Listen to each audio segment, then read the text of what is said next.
Hi viewers, నేను మీ doctor Kola. మరి recent అభ్యర్థులందరూ కూడా ఎఫ్ఆర్ఎస్ లేదా FRAS attendance system, face recognition system గురించి చాలా డౌట్స్ వ్యక్తపరుస్తున్నారు. ఒక విద్యార్థి అయితే సార్ మరొకసారి లైవ్ చేసినట్టయితే చాలా అంశాలు మాట్లాడవచ్చు అన్నారు. కొద్దిగా మరి షెడ్యూల్ బిజీ ఉండటంలో లైవ్లో కనెక్ట్ కావడం టైం పడుతుంది. డెఫినెట్గా ఈ అడ్మిషన్ షెడ్యూల్స్ అదేవిధంగా కొన్ని పనులు ఉన్నాయి, అవి అయిపోగానే will connect with you, all of you. ఒకటి గుర్తుంచుకోండి, జాయిన్ అయిన ప్రతి విద్యార్థి రీసెట్ ద్వారా స్పాట్ ఫేజ్ 2 వరకు కూడా ప్రతి ఒక్కరు కూడా ఎఫ్ఆర్ఏఎస్ అటెండెన్స్ రిజిస్ట్రేషన్ చేసుకోవాల్సిందే తప్పకుండా. ఎందుకంటే రీసెట్ కన్వీనర్ ఆధ్వర్యంలో లాస్ట్ వీక్ మీటింగ్ జరిగింది, స్ట్రిక్ట్గా చెప్పడం జరిగింది. ప్రతి ఒక్కరు కూడా ఎఫ్ఆర్ఏఎస్ అటెండెన్స్ సిస్టమ్ రిజిస్టర్ చేసుకోవాలి. ప్రతి కాలేజ్ కూడా ఏం చేస్తుందంటే, మీరు కాలేజీలో చేరగానే మీ యొక్క ఆధార్ నంబర్, మీ యొక్క ఫోన్ నంబర్ తీసుకొని మిమ్మల్ని అక్కడ ఎఫ్ఆర్ఏఎస్ సిస్టమ్ సంబంధించి స్టేట్ ఆఫీస్లో ఉన్న ఎఫ్ఆర్ఎస్ టీమ్కి పంపించిన తర్వాత మీరు రిజిస్టర్ అవుతారు. రిజిస్టర్ అయిన తర్వాత స్పెసిఫై యాప్ మీరు డౌన్లోడ్ చేసుకున్న తర్వాత మీ అటెండెన్స్ రోజు మానిటర్ అవుతుంది. రైట్, చాలామంది విద్యార్థులు సార్ అటెండెన్స్ షిఫ్ట్ మరి తొందరగా స్టార్ట్ అవుతుంది, ఎప్పుడు చేయాలి? మార్నింగ్. సో 9:30 to 10:30 పెట్టారు, కానీ 9:30 to 10 మధ్యలో చేయాలి. కంపల్సరీ 9:30 to 10 మధ్యలో చేయాలి. 10 దాటినాక కూడా ఏమొస్తుందంటే లేట్ ఎంట్రీ అని ఉంటుంది. అదేవిధంగా చాలామంది విద్యార్థులు ఏమంటారంటే, సార్ 3:30కే వెళ్ళిపోతున్నారు, షెడ్యూల్ 3:30 to 4:35 మధ్యలో ఉంది సార్, అయితే చాలామంది 3:30కే ఎఫ్ఆర్ఎస్ చేసి వెళ్ళిపోతున్నారు. అక్కడేమవుతుందంటే ఎర్లీ ఎగ్జిట్ అవుతుంది.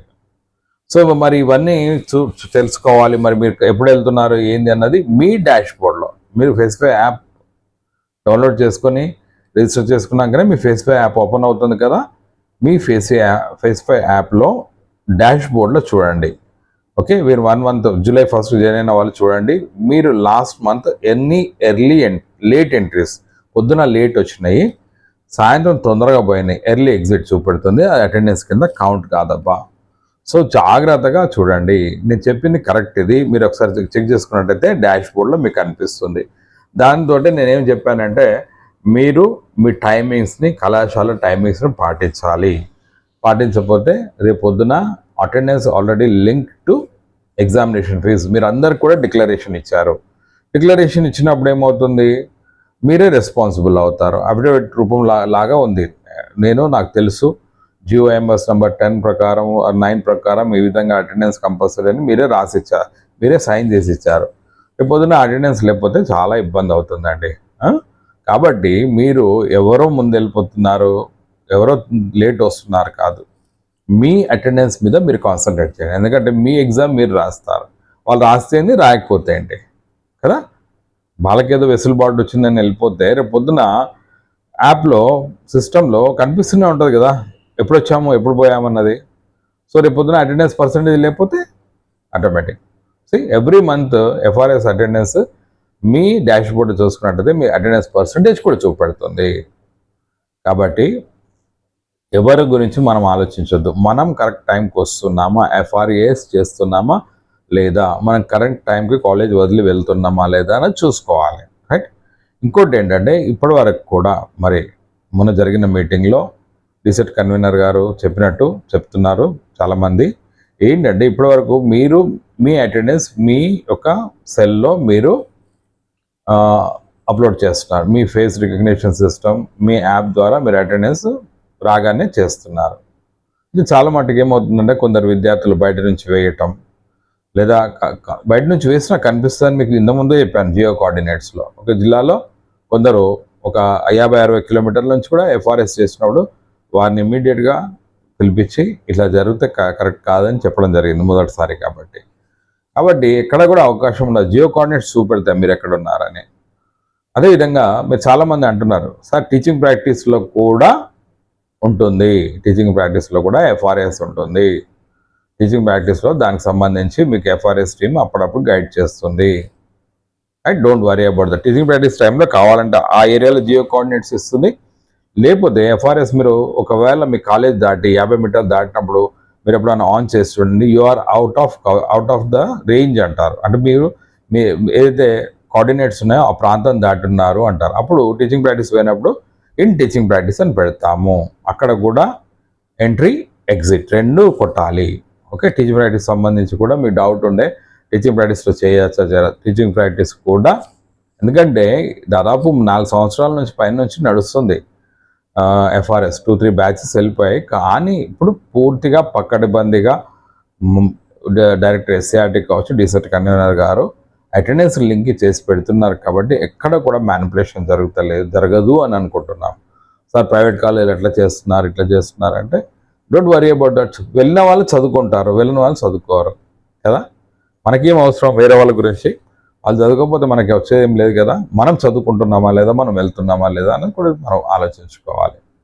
ఎందుకంటే ఒక సర్వేలో ఏం తెలిసిందంటే రెగ్యులర్గా కాలేజ్కి వెళ్తున్నట్టయితే మనం రేపు పొద్దున సక్సెస్ అవ్వడానికి అవకాశం ఉంటుంది. చాలామంది విద్యార్థులు సార్ చిన్నపిల్లలు ఉన్నారు, రైట్, నేను అర్థం చేసుకుంటాను, రైట్. అదేవిధంగా లాంగ్గా ఉంది, కానీ ఆల్టర్నేటివ్ చేసుకోవాలి. ఆల్టర్నేటివ్ అంటే అక్కడికి ఎట్లా చేరడం, లేదా ఆల్టర్నేటివ్ పిల్లల కోసం వేరే ఆల్టర్నేటివ్ అరేంజ్మెంట్ ఏం చేయాలి కదా. అందరం కూడా లైఫ్లో సెటిల్ కావడానికి ఎన్నో కష్టాలు పడ్డాం. ప్రతిదానికి ఒక ఆల్టర్నేటివ్ అరేంజ్మెంట్ చేసుకోవాల్సి ఉంటుంది. ఎందుకంటే 2 సంవత్సరాల కాలంలో మీరు చదివినట్టయితే రేపు పొద్దున ప్రొఫెషనల్ డిగ్రీ వస్తుంది. చాలా మనం చూసుకున్నట్టయితే జాబ్స్కి అప్లై చేయొచ్చు. అది గవర్నమెంటా ప్రైవేటా మనం చెప్పలేం. కాబట్టి ఒకసారి గుర్తుపెట్టుకోండి, ఇది మనం వెసులుబాటు కల్పించుకోవాలి. మీరు ఒకసారి జాయిన్ అయినప్పుడు మరి అది 2 years కంటిన్యూ చేయాలంటే మీరే దానికి ఆల్టర్నేటివ్స్, అంటే మనకు ఉంటాయి, ప్రాబ్లమ్స్ ఉంటాయి, నేను కాదనట్లేదు. ఎవ్రీవన్ ఈజ్ హ్యూమన్ బీయింగ్, మనం మాత్రం కాబట్టి ప్రాబ్లమ్స్ ఉంటాయి. ఎక్కువగా ఈ కోర్సులో హౌస్ వైఫ్స్ చదువుతున్నారు కాబట్టి వాళ్ళకు కూడా ఇబ్బందులు ఉంటాయి. కానీ ఏమవుతుందంటే వారి పేరు చెప్పి ఇంకా మిగతా వాళ్ళు కూడా వెళ్ళిపోవడానికి ప్రయత్నం చేస్తూ ఉంటారు. తద్వారా ఏమవుతుందంటే సిస్టమ్ ప్రాబ్లం వస్తుంది, రైట్. ఇంకోటి సెకండ్ ఇయర్స్ ఇప్పుడు ఎవరైతే 26 బ్యాచ్ వాళ్ళకు కూడా FRAS linked with examination.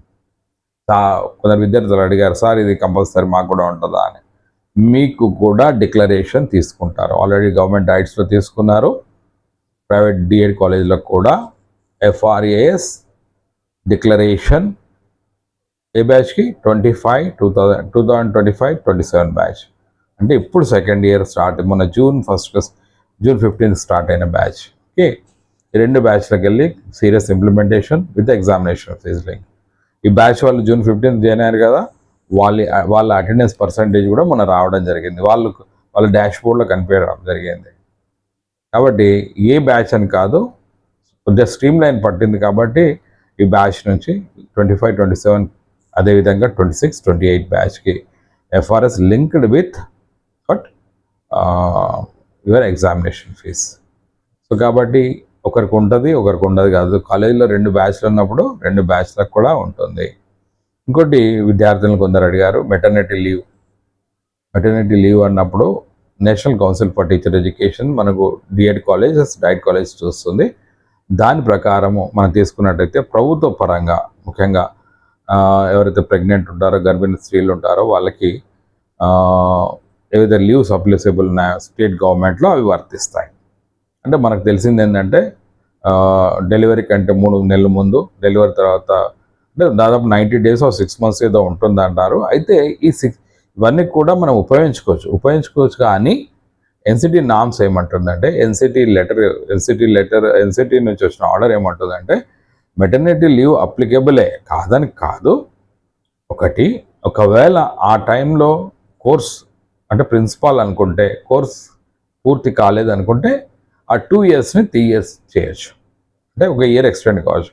For example మీరు ప్రెగ్నెన్సీ ఉన్నప్పుడు టీచింగ్ ప్రాక్టీస్ 2 phases అటెండ్ కాలేదు, ఓకే, 2 phases కూడా అటెండ్ అయ్యారు. క్షేత్రస్థాయిలో ఫీల్డ్ ఎక్స్పీరియన్స్ లేకుండా మీకు సర్టిఫికేట్ లేదా ఎగ్జామినేషన్ రాయడం కుదరదు కదా. సో అప్పుడేమవుతుంది, the principal can extend the course for 1 more year. So మనం తీసుకున్నట్టయితే diploma in elementary education 2 years course అయితే దీన్ని కంప్లీట్ ఒకవేళ 2 years చేయకపోతే 3 years కంప్లీట్ చేయాలి. 3 years తర్వాత మీకు కంప్లీషన్కి నాట్ అలౌడ్. సో ఒకటి, ప్రెగ్నెంట్ విమెన్ ఎవరైతే ఉంటారో వారు పర్మిషన్ తీసుకోవచ్చు, కానీ ప్రిన్సిపాల్ గారు కోర్స్ ఎక్స్టెన్షన్ పెట్టవచ్చు, ఎందుకంటే ఇది గవర్నమెంట్ రూలే. ఓకే, ఎవరైనా మెటర్నిటీ ప్రాబ్లం ఉన్నప్పుడు లీవ్ ఇవ్వకుండా ఉండరు. ఇస్తారు, డెఫినెట్గా ఇస్తారు. మీ మెడికల్ సర్టిఫికేట్ పెడతారు. పెట్టిన తర్వాత మీకు లీవ్ అప్లికేబుల్ ఏదైతే ఉంటుందో మనం తీసుకున్నట్లయితే ప్రభుత్వ ఉద్యోగులకు ఉన్నట్టే ఉంటాయి మెటర్నిటీ లీవ్స్.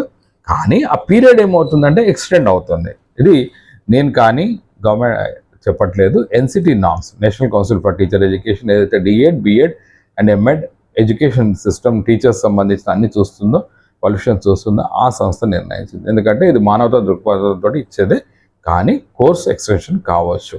రైట్, నేనేమి చెప్పాను, థియరీ క్లాసెస్ ఉండి కొద్దిగా ఇబ్బంది కాకుండా ఉంటే ప్రాక్టికల్ క్లాసెస్ ఉన్నాయనుకో, ప్రాక్టికల్స్ చేయాల్సిందే కదా. సో కోర్స్ ఎక్స్టెన్షన్ కూడా కావచ్చు.